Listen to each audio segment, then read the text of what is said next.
This has always been the British going abroad. Somehow we imagine that the other side of the channel, it's like the third world.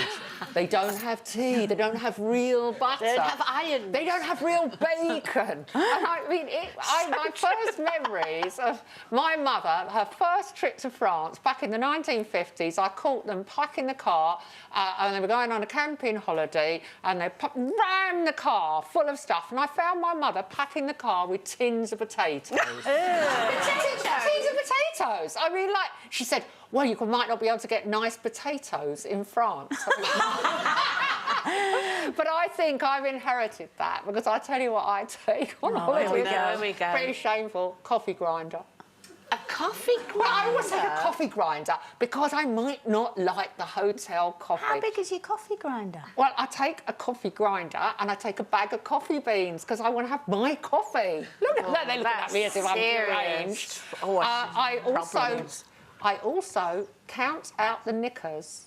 I do that. I count out my knickers. Yes. I do. It's like a mathematical equation, isn't it? It is. Number of days multiplied by temperature. 24. Yeah, so if it's 2-week holiday, 14 days, I think, well, that's a pair a day and then some for spares, 21 pairs, chuck in a couple of extras. Yeah, 30, because 30 you're altogether. not going to bring them back, and when you've worn them, you can use them as dusters. Because the hotel room... Dusters? Very useful pairs of knickers.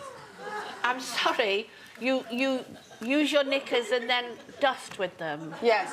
No, that can't be right. What do you take, Cole?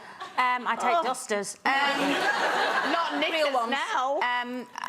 Although my knickers could clean a whole house, to be fair. My mother was we used to, when we went on tour in Japan, you know, it was things like, yes, they had tea bags, but it wasn't like home. Yeah. Not proper tea. Yeah, and they didn't have beans and all that. My mum used to come and visit, and she'd think we were all so excited because we'd literally meet her at the airport, all of us. But it was actually to get her a second suitcase off her because it would be full of tea bags. Butter, she always brought butter. Yes. Biscuits, proper biscuits from home. Marmite? Just everything. No, I don't like Marmite. Just everything Brown from home. sauce. Yeah, yeah. But when I go on holiday, I don't bring anything on holiday, actually, apart from clothes and what normal people bring. I take heated rollers. Heated rollers I'll take. Millions of plugs. Millions of plugs. Thousands of knickers, as you say. Yeah, well. Anything that you... Some people take a pillow. If you go to Spain like I do to Benidorm, they've got everything anyway.